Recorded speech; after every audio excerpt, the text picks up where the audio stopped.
ઉનાળુ પાક છે એ ટ્રેસમાં આવી રહ્યો છે, આના માટે શું કરવું જોઈએ? પહેલી વાત તો એ છે કે અત્યારે આપણે અડદ, મગ, તલ, શાકભાજી હોય, મગફળી હશે, બીજા પણ અન્ય પ્રકારના જે વાવેતરો છે, આ તમામ વાવેતરો છે એમાં આપણે અત્યારે જે હવામાન બદલાય છે, સ્વાભાવિક રીતે હવામાન બદલાય એટલે દરેક સજીવ વસ્તુને એની અસર થતી હોય. હવામાન બદલાય તો આપણે માનવ સભ્યતા છે એની અંદર પણ બીમારી જોવા મળતી હોય છે. સામાન્ય રીતે જે નોર્મલ ટેમ્પરેચર હોય એના કરતા જો એકદમ અચાનક ટેમ્પરેચર ઉચકાય છે તો પણ આપણે બધા પણ બીમાર પડીએ છીએ. હવે અત્યારે તો એવું ચાલી રહ્યું છે, વચ્ચે ક્યારેક જો માવઠા જેવો માહોલ થાય, માવઠાને કારણે જે કાંઈ આપણું જે તાપમાન છે એ નીચું આવી જાય છે, વાદળછાયું વાતાવરણ થાય છે, અને વળી પાછું બધું ખુલ્લું થાય અને અચાનક તાપમાન છે એ 39-40 ડિગ્રી થાય, કોઈ વિસ્તારમાં 41 ડિગ્રી થાય. એટલે એક નીચું તાપમાન હોય ને એમાંથી અચાનક પાછું તાપમાન ઉચકાય એટલે સ્વાભાવિક રીતે જે આપણા ખેતી પાકો છે એને અસર કરે, એટલે કે પાક છે એ ટ્રેસમાં આવી જતો હોય. અને આવું ઘણી વખત જોવા મળતું હશે. ને એમાં પણ ખાસ કરીને જો અત્યારે ઉનાળુ તલ હશે,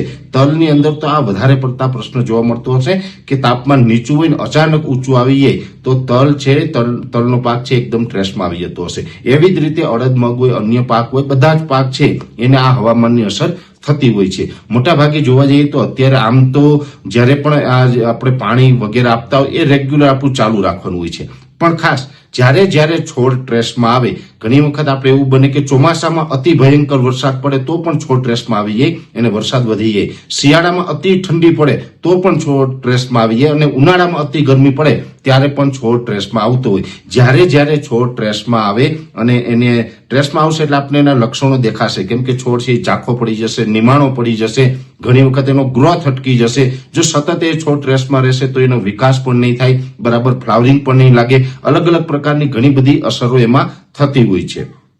એટલે જો આપણા પાકમાં આપણે આવી હવામાનની અસરને કારણે છોડ ટ્રેસમાં આવ્યો હોય ને આવું આપણને લક્ષણો આપણા પાકમાં દેખાય તો એની અંદર આપણે ઈલાજ કરવો જોઈએ. કોઈ પણ સારી કંપનીનું ઓર્થોસિલિક એસિડ આવે છે, એ દરેક કંપની બનાવે છે, કોઈ સારી કંપનીનું લઈ અને એનો છંટકાવ કરીએ તો પણ છોડને ટ્રેસમાંથી આપણે બચાવી શકાય છે. બાકી આમ જોવા જઈએ તો એક હવામાનની અસર હોય એમાં મોટા ભાગે આપણે દવાઓ કામ નથી આપતી, પણ હા એક આ છે ઓર્થોસિલિક એસિડ છે એ એમાં કામ આપે છે. આ સિવાય એનો બીજો કોઈ વિકલ્પ નથી.